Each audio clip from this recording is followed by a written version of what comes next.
आज की मूवी हमारी एक लड़के की है जिसके पास सुपरमैन जैसी ही पावर्स होती है और वो भी उसी की तरह ही दूसरे ग्रह से आया होता है। पर वो सुपरमैन की तरह अच्छा नहीं बल्कि बुरा होता है और ये मूवी सुपर हीरो की नहीं बल्कि हॉरर टाइप की है। तो हाय एवरीवन, आज हम ब्राइट बर्न मूवी को एक्सप्लेन करेंगे। मूवी की शुरुआत में हम एक कपल को देखते हैं जहाँ लड़की को कुछ आवाज सुनाई देती है जिसे वो देखने के लिए जाती है तो उनके घर के पास कुछ गिरता है। इसके बाद उन्हें उसमें से एक बच्चा मिलता है जिसे कि वे अपना बच्चा बना लेते हैं। फिर हम 10 साल बाद उसी घर में देखते हैं जहाँ उस लेडी का नाम टोरी होता है और वो अपने बेटे ब्रैंडन को ढूंढ रही होती है जो कि उसे वहाँ नहीं मिलता तो वो बाहर फार्म में उसे ढूंढने के लिए चली जाती है जहाँ ब्रैंडन उसे अचानक ही सामने आकर डरा देता है तो उसकी माँ उसे गले लगाती है और बाहर ले आती है जहाँ ब्रैंडन के पिता काल भी आ जाते हैं जो कि उसे वहाँ जाने से मना करते हैं। फिर ब्रैंडन स्कूल जाता है जहाँ वो कॉपी में कुछ निशान बना रहा होता है और उनकी टीचर बी के बारे में बता रही होती है। जहाँ ब्रैंडन का ध्यान नहीं होता तो उसकी टीचर ब्रैंडन से पूछती है पर ब्रैंडन उनके सवाल का जवाब दे देता है और बीस के बारे में और भी बताने लग जाता है जिसे सुनकर उसके साइड के लड़के उसका मजाक उड़ाने लग जाते हैं। पर उसके सामने वाली लड़की कहती है फिक्र मत करो, आखिर में स्मार्ट लोग ही जीतते हैं, जिसे सुनकर ब्रैंडन भी खुश हो जाता है। फिर ब्रैंडन रात को घर आ जाता है जहाँ उसकी माँ उसे सोते हुए देखती है जिसके बाद नीचे जाकर पेंटिंग बनाने लग जाती है और हम उस फार्म के एक दरवाजे के नीचे देखते हैं जहाँ लाइट जलने लगती है और उसमें से कुछ आवाज आती है जिससे कि ब्रैंडन को कुछ होता है और वो जोरों से हिलने लगता है जिसकी आवाज उसकी माँ टोरी भी सुनती है लेकिन वो अचानक ही शांत हो जाता है तो वो फिर से पेंटिंग बनाने लग जाती है। लेकिन तभी ब्रैंडन उठता है और खिड़की से नीचे कूद जाता है जिस आवाज को टोरी सुन लेती है और उसे बाहर देखने के लिए आ जाती है जहाँ उसे कुछ नहीं मिलता तो वो वापस जाने लगती है पर तभी उसके पीछे से कुछ बहुत जोरों से जाता है जिससे उसे लगता है कि फार्म में ब्रैंडन है और फिर टोरी उसे ढूंढने के लिए फार्म में चली जाती है जहाँ ब्रैंडन उसी दरवाजे को खोलने की कोशिश कर रहा होता है तो टोरी डरते हुए उसे जाकर शांत कराती है और टोरी को लगता है कि वो शायद नींद में चल रहा था जिस पर ब्रैंडन कहता है हाँ शायद मुझे इसमें से कुछ आवाज आ रही थी।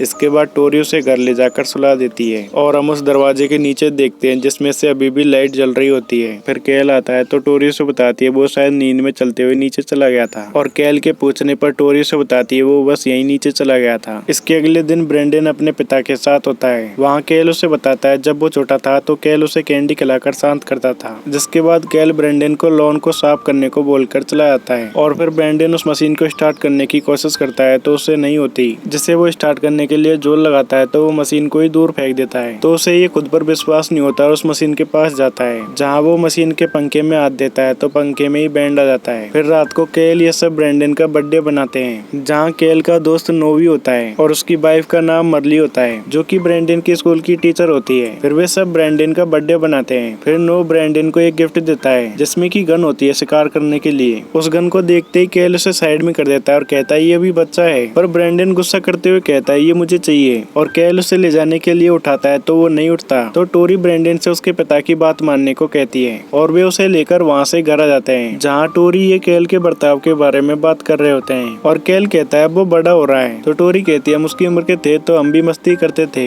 पर हमारे पेरेंट्स ने हमारी फिक्र नहीं करी लेकिन उसे पता होना चाहिए कि हमें उसकी फिक्र है। फिर कैल उसे इस हफ्ते कैंपिंग चलने को कहता है। इसके अगले दिन वे कैंपिंग करने जाने के लिए तैयार हो रहे होते हैं और टोरी ब्रैंडन से सर्दी से बचने के लिए स्वेटर पहनने को बोलती है जिस पर ब्रैंडन कुछ नहीं बोलता तो उसके डैड उसे आवाज लगाते हैं जिसके नहीं सुनने पर कैल उसके पास जाकर देखता है तो वो चम्मच को चबा रहा होता है जिसे वो निकालता है तो ब्रैंडन वापस नॉर्मल हो जाता है पर कैल ये देखकर बहुत ही हैरान होता है। फिर कैल टोरी के पास जाता है जहाँ टोरी को ब्रैंडन के कमरे से कुछ तस्वीरें मिलती हैं जिन्हें देखकर पहले तो वे सोचते हैं कि वो बड़ा हो रहा है पर उनमें से कई तस्वीरें तो बहुत ही अजीब होती है। इसके बाद वे तीनों कैंपिंग करने के लिए जंगल में आ जाते हैं जहाँ ब्रैंडन के डैड शिकार करते हुए उसे बताते हैं अब तुम 12 के हो गए हो इसलिए शरीर में चेंजेस होना आम बात है, तुम्हें अब लड़कियों के ख्याल आते होंगे ये भी नॉर्मल है और उसे समझाते हैं कि हमें सबके बारे में अपने पेरेंट्स से खुलकर बात करनी चाहिए। फिर वे रात को कैंप में सो रहे होते हैं जहाँ टोरी देखती है कि ब्रैंडन वहाँ नहीं है। इसके बाद हम ब्रैंडन की क्लासमेट को देखते हैं जहाँ उसका लैपटॉप चल रहा होता है जिसे वो बंद करके वापस जाती है तो उसका लैपटॉप फिर से चलने लग जाता है तो वो लड़की ये देखकर डरने लग जाती है और फिर से उसे अच्छे से बंद कर देती है। फिर वो देखती है कि उसके पर्दे के पीछे कोई है तो उसकी माँ भी वहाँ आ जाती है जिसके बारे में उसकी माँ को बताती है तो उसकी माँ देखती है तो वहाँ कोई नहीं होता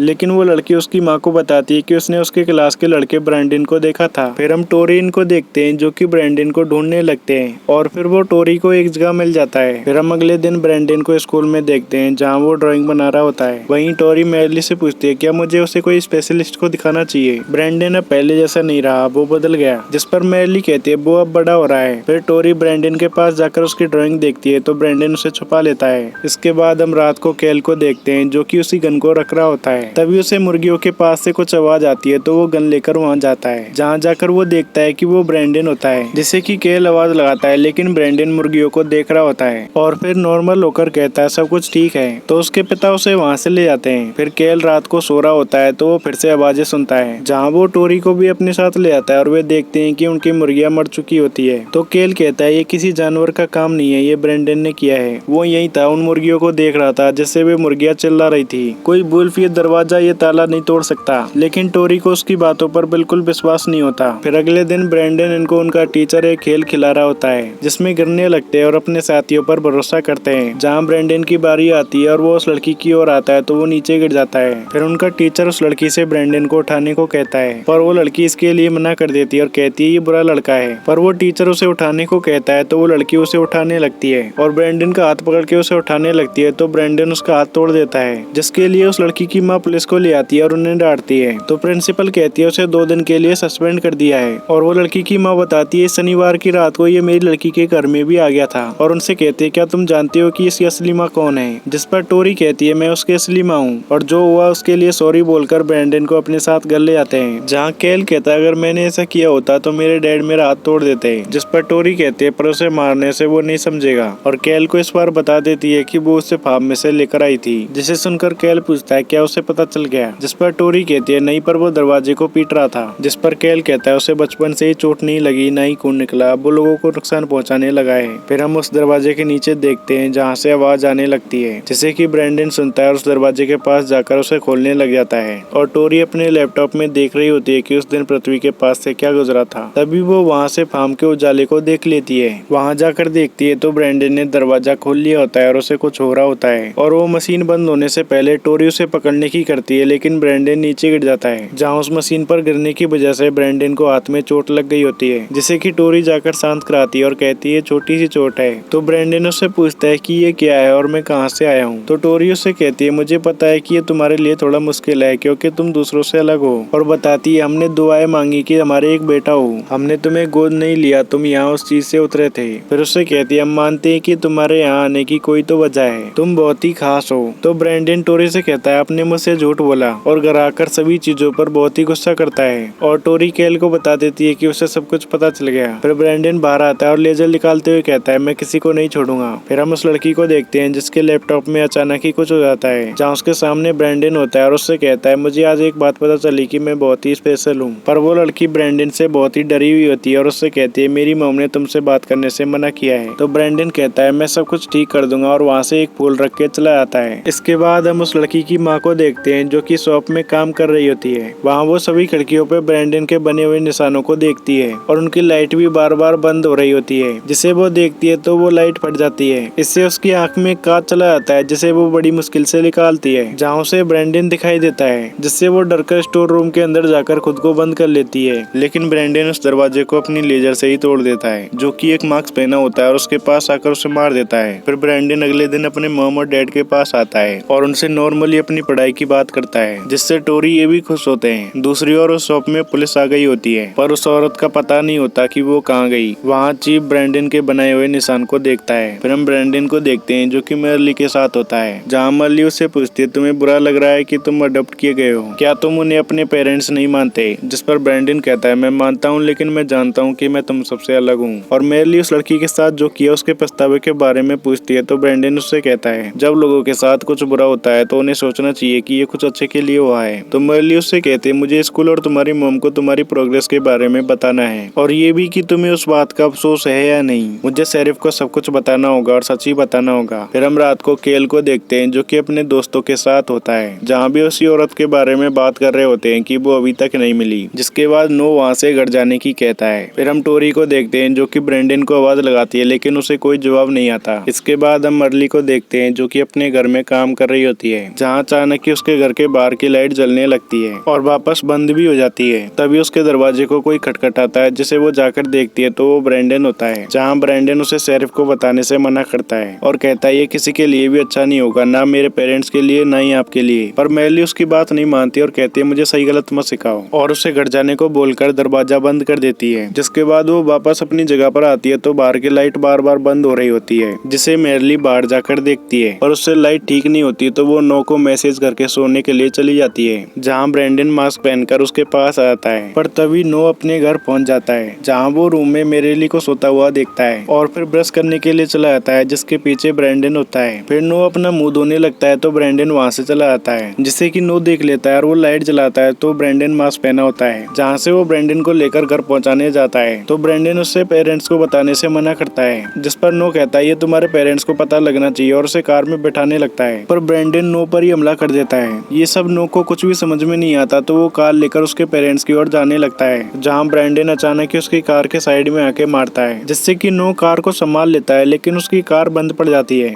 तो नो कार को स्टार्ट करने की कोशिश करता है, लेकिन वो नहीं होती और वो देखता है कि उसकी कार के सामने ब्रेंडन मास्क पहन के आ जाता है, जहाँ से ब्रेंडन अचानक ही गायब हो जाता है और फिर ब्रेंडन उसकी कार को उठाकर पटक देता है। इससे नो बहुत ही घायल हो गया होता है, जहाँ उसके पास ब्रेंडन आकर मास्क हटाता है और फिर नो के खून से रोड पर अपना निशान बना देता है। फिर हम टोरी इनको देखते हैं, जो कि मल्ली से कॉल करके पूछती है कि ब्रेंडन कहाँ है, वो अभी तक घर नहीं आया। तभी ब्रेंडन वहाँ जाता है और उन्हें बताता है कि वो दोस्तों के साथ सॉकर खेल रहा था, जिसमें उसकी शर्ट फट गई और वो पैदल घर आया। तो टोरी उसे शर्ट लेने लगती है, लेकिन ब्रेंडन उसे खुद साफ करने को बोलकर चला जाता है, जिसके जाने के बाद टोरी आपस में बात करते हैं कि वो झूठ बोल रहा है और टोरी कहती है हमें किसी स्पेशलिस्ट से बात करने की जरूरत है, जिस पर कैल कहता है हम उनसे क्या कहेंगे, ये हमें स्पेसशिप में मिला। फिर कहता है जो काम हमें पहले कर देना चाहिए था वो अब करेंगे। इसके बाद वो सो रहा होता है, तभी उसे वो दिन याद आता है और फिर वो आंखें खोलता है तो उसके सामने जंगल होता है। इसके बाद कैल जंगल में जाता है तो वहाँ टोरी स्पेसशिप के पास होती है, जहाँ टोरी कैल से उस बच्चे को रखने को कहती है और टोरी इनकी आंखों में से खून निकल रहा होता है। फिर कैल उस बच्चे को देखता है तो उसकी आंखें चमकने लगती है, जिससे घबराकर कैल की आंखें खुल जाती है, जहाँ से टोरी ये सब मर्ली के पास जाते हैं, जहाँ मर्ली नो के बारे में बताती है कि वो उन्हें रोड पर मिला, उन्हें लगता है कि वो किसी हिरण से टकरा गया। तो टोरी ये उसे शांत कराते हैं, जहाँ मर्ली ब्रेंडन के बारे में बता देती है कि वो कल रात उसके घर आया था, वो अब ठीक तो है। इसके बाद टोरी ये सुबह ब्रेंडन के पास जाते हैं और वे ब्रेंडन को बताते हैं कि तुम्हारे अंकल नो कल नहीं रहे, लेकिन ब्रेंडन उन्हें इस पर ठीक है बोलकर खाने लग जाता है। तो टोरी उसे फिर से अच्छे से बताती है कि तुम्हारे अंकल नहीं रहे, जिस पर ब्रेंडन कहता है आप चाहते हैं कि मैं रोऊं। तो कैल उसे बता देता है कि हमें पता है कि तुम कल रात उनके घर गए थे और टोरी ब्रेंडन से पूछती है क्या तुम अंकल के बारे में कुछ जानते हो, जिस पर ब्रेंडन कहता है नहीं, लेकिन मैं उन्हें कभी चोट नहीं पहुंचाऊंगा। ये सुनकर कायल गुस्सा हो जाता है और कहता है ये झूठ बोल रहा है और उससे पूछता है तुम उस लेडी और उस लड़की के वक्त कहाँ थे। तो ब्रेंडन वहाँ से जाने लगता है, जिससे कि कैल रोककर डांट रहा होता है, जहाँ ब्रेंडन कैल को दूर फेंक देता है। तो टोरी ब्रेंडन को शांत कराकर भेजती है। तो कैल कहता है उसके शर्ट छुपाने के पीछे कोई वजह है और उसके रूम में चला आता है, जहाँ ब्रेंडन नहाने में बिजी होता है और कैल उस टी शर्ट को ढूंढ लेता है, जिस पर कि वो खून के लगे निशानों को देखता है। तभी ब्रेंडन उसके पास आ जाता है तो कैल उस टी शर्ट को छुपा लेता है और ब्रेंडन से कहता है मैं तुम्हें डाटा इसके लिए माफी मांगने के लिए आया हूँ। जिसके बाद नीचे जाकर टोरी को टी शर्ट पर लगे खून के निशान दिखाता है, पर टोरी कहती है किसी कलर के निशान होंगे। तो कैल कहता है इसी ने ही नो को मारा है, लेकिन टोरी उस पर विश्वास नहीं करती और कहती है तुम हमारी मुसीबतों को बढ़ा रहे हो। फिर हम शेरिफ को देखते हैं, जो कि केस को स्टडी करते वक्त फोटो में उसी निशान को देखता है, जिससे उसे पता चल जाता है कि उस लेडी और नो के केस में ये निशान कॉमन है। फिर हम रात को कैल को देखते हैं, जो कि ब्रेंडन के बर्थडे की चीजों को देख रहा होता है और फिर सोने के लिए चला जाता है, जहाँ टोरी उसे नाराज होती है। फिर टोरी से कहता है मैं उसे वीकेंड में साथ लेकर जाऊंगा, जहाँ सिर्फ वे दोनों ही जाएंगे। इसके अगले दिन कैल और ब्रेंडन वहाँ जाने के लिए तैयार हो जाते हैं और टोरी ब्रेंडन से कहते हैं तुम हमेशा मेरे अच्छे बच्चे रहोगे। इसके बाद कैल ब्रेंडन को लेकर वहाँ से निकल जाता है और फिर वे जंगल में पहुंच जाते हैं, जहाँ वे शिकार ढूंढ रहे होते हैं। फिर हम टोरी को देखते हैं, जिसके पास शेरिफ आता है और शेरिफ के पूछने पर टोरी उसे बताती है कि ब्रेंडन अपने डैड के साथ वीकेंड पर गया है। तो शेरिफ उसे वो तस्वीर दिखाते हुए पूछता है क्या तुमने ब्रेंडन को निशान बनाते हुए देखा है। तो टोरी उसे देखकर घबराते हुए मना कर देती है और शेरिफ को घर की तलाशी लेने से मना कर देती है। तो शेरिफ उसे जाते हुए कहता है ये जिसने भी किया मैं उसे छोड़ूंगा नहीं। फिर टोरी उसके जाने के बाद ब्रेंडन की बुक को देखती है। दूसरी ओर हम कैलिन को देखते हैं, जहाँ ब्रेंडन को हिरन के निशान दिखते हैं, जिन्हें की ब्रेंडन देख रहा होता है। तो कैल उस पर गन तान देता है। दूसरी ओर टोरी उस बुक में वही निशानों को देखती है और उसमें उस लेडी और नो के मरने की ड्राइंग बना रखी होती है। फिर वो देखती है कि उसने पूरे प्लेनेट को तबाह कर रखा होता है और लोगों को गुलाम बना रखा होता है, जिससे टोरी बहुत ही डर जाती है। दूसरी ओर कैल ब्रेंडन के सर पर गन चला देता है, लेकिन ब्रेंडन को इससे कुछ नहीं होता और उसे बहुत ही अजीब लगता है। तो कैल अपनी गन रिलोड करता है तो ब्रेंडन वहाँ से गायब होता है। तो कैल वहाँ से भागने लगता है तो ब्रेंडन उस पर पर हमला कर देता है, जिसके बाद वहाँ उसके पास आकर उसे लेजर से मार देता है। जिसके बाद हम टोरी को देखते हैं जो कि केल को कॉल करती है और उससे कहती है तुम सही थे, उसी ने ही नो को मारा है। पर कॉल पर ब्रैंडन बोलता है और टोरी के पूछने पर बताता है डैड अब चले गए। तो टोरी उससे पूछती है तुम कहाँ हो, जिस पर ब्रैंडन कहता है मैं घर के बाहर हूँ और फोन को तोड़ देता है। जिसके बाद घर के चारों ओर से मारने लग जाता है। तो टोरी वहाँ से नीचे आकर एक जगह छुप जाती है जहाँ वो पुलिस को कॉल करती है। तभी ब्रैंडन घर के बीच में से निकलता है, जिससे टोरी बहुत ही डर जाती है और वो देखती है कि ब्रैंडन खिड़की के बाहर ही है और टोरी ने पुलिस को कॉल किया होता है। तो वो शेरिफ को बता देती है,